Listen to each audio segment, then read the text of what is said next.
Thank you very much, Liam. A centuries-old red oak tree is at the center of a dispute in the city of Toronto. The tree is thought to be between 250 and 350 years old and could be the oldest and largest red oak in Toronto, possibly in all of Ontario. It's located in a neighborhood near Weston Road and the 401. Now, a lot of people, including City Councillor Giorgio Mammoliti, want to see this tree stay just where it is, even suggesting the city buy the property and turn it into a park. But other people fear it poses a danger to the property and the people who live there. So if something did happen, who would be at fault? Personal injury lawyer John Philp from Preszler Law is here to shed some light on that. Good morning. Good morning to you. I feel like I've lived this story kind of because I used to live in an area with huge old trees. And in fact, one in my backyard, we would always have them inspected, and it was told it was fine. The day after I had my kid's birthday party, a 1,000-pound branch fell in the backyard. It's terrifying. These can cause huge damage. So let's start at the beginning, John. If you have these big old trees on your property, you must be incumbent upon you to watch out for what happens. At the very least, as a homeowner, there's a law called the Occupiers Liability Act that requires you to ensure the safety of your premises when other people are attending the property. So when you have a situation like this, you have this old tree and you can see that the branches need to be trimmed, you can see that some of them are dead.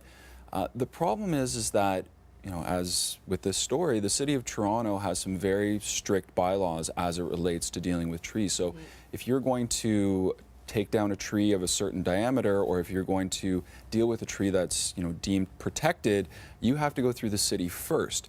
So what do you do as a homeowner if you're sitting there in your backyard and you're looking at this tree saying, you know, this looks dangerous. This is going to hurt somebody? Well, you have to take those active steps first and foremost. So you need to contact the city, you need to get their forestry department involved, you need to have them come in, inspect the tree. If you don't do these things and you just kind of sit on your hands and wait for the tree to fall down and it hurts somebody, you are going to be very likely liable as a homeowner for the injuries that that tree branch sustains to someone. Right, which makes sense. And it's my understanding that the homeowner there was saying, like, this is over my kid's bedroom.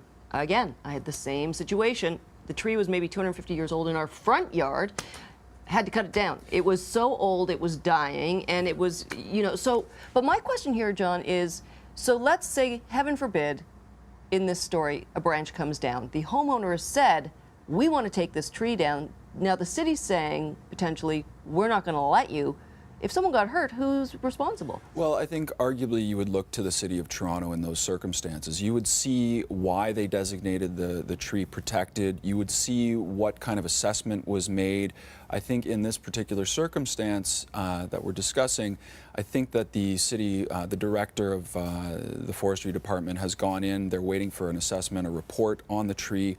And I think in the context of that report, you know, the city is going to make a decision as to safety issues, and you would look to that report and see what the city has done to come to that determination, because they're not just going to blindly come to that determination. They have a process. Yeah. And you know, as a lawyer, if I was going to be suing someone because of an injury in this circumstance, I would definitely be looking to the city, but potentially also the homeowner as well, just to make sure that they've done their due diligence. Right. How do you, if you do proceed with a lawsuit, how do you come to the dollar amount that you sue for? Well, listen, that is a very involved process, and if for a personal injury case, it really depends on the type of injury that you've sustained. You know, a lot of people don't know this, but for pain and suffering damages, so the actual injury and the value of an injury like that, it's actually been capped in Canada. So we're not like the United States where, you know, you spill some coffee on your leg and you're going to get $1 million. Yeah. In Canada, we've actually rated to inflation, the amount is about $350,000, no matter how serious the injury you sustained. I did not know that. That's interesting. All right, John Philp from Preszler Law, thank you so much. And if you have any personal injury questions for John and his team at Preszler, visit our Facebook page at facebook.com/morningshowTO. We're going to take a break. And now here's a look at traffic. Hi, Kim.